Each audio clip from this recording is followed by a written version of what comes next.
હવે હું મહીસાગર જિલ્લાના એસપી વડા તથા કલેક્ટર સાહેબ શ્રીને પૂછવા માંગુ છું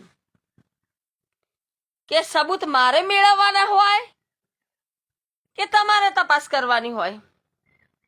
હવે મહીસાગર જિલ્લાઓ અધિકારીઓએ જો સુરેશભાઈ મંગળભાઈ વિશે તપાસ કરી હોય કડાણા તાલુકાના મુનપુર ગામની જે ગુમ છે, તો ગૃહ વિભાગ પાસે તે તપાસના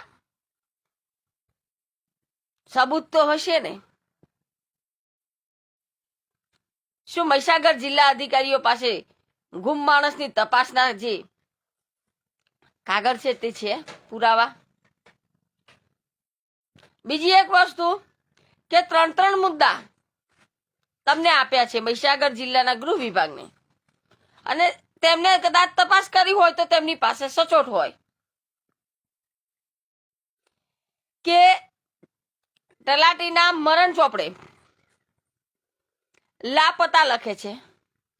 પહેલો મુદ્દો આ ગૃહ વિભાગને મળે છે. બીજો મુદ્દો કે મહેસૂલ વિભાગના અધિકારીઓના ચોપડામાં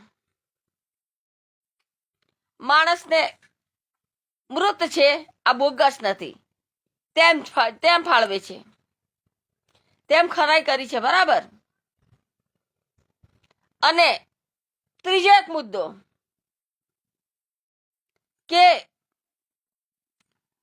મરણની સોગંદનામાની અંદર એક તો પારકા ગામના સાક્ષીની સહી લેવી અને મરનાર વ્યક્તિની ક્રિયાક્રમ ગામમાં સમાજ અને ગામ પરિવારના સાક્ષીમાં કરી છે.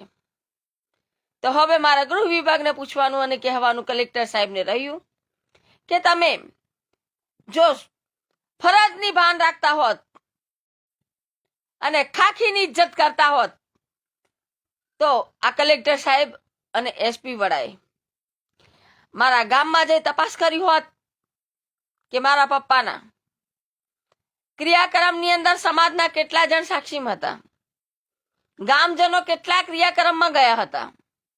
આ ફરજ કોની આવે? કલેક્ટર સાહેબ અને એસપી સાહેબની. કેમ કે જિલ્લાના તંત્ર બધા ઊંઘે છે, તો જિલ્લા વડાના નાતે આજે તમે બંને જણા છો, મહેસૂલ વિભાગના કલેક્ટર વિભાગ અને ગૃહ વિભાગના એસપી વિભાગ. આ તમારી ફરજ આવે છે.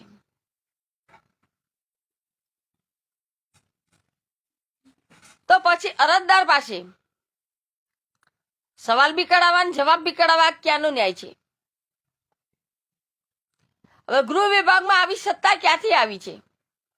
અને ગૃહ વિભાગ આ બાબત પર, આ મામલા પર, સુરેશભાઈ મંગળભાઈ વિશેના મામલા પર ચૂપ કેમ છે? મોઢામાં દહીં કેમ છે? આજે હું એસપી વડા અને કલેક્ટર સાહેબ પાસે સવાલ પૂછું છું. ચલો મરનાર માણસ મર્યા હોય તો તલાટીના ચોપડે સાક્ષીના સબૂતો હોવા જોઈએ.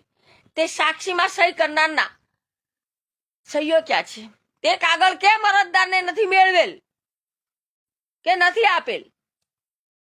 શું આજે કલેક્ટર સાહેબને ખુદ ખબર નથી, જિલ્લા વડા હોવા છતાં, કે આ તંત્ર બોગસ છે કે ન્યાય છે?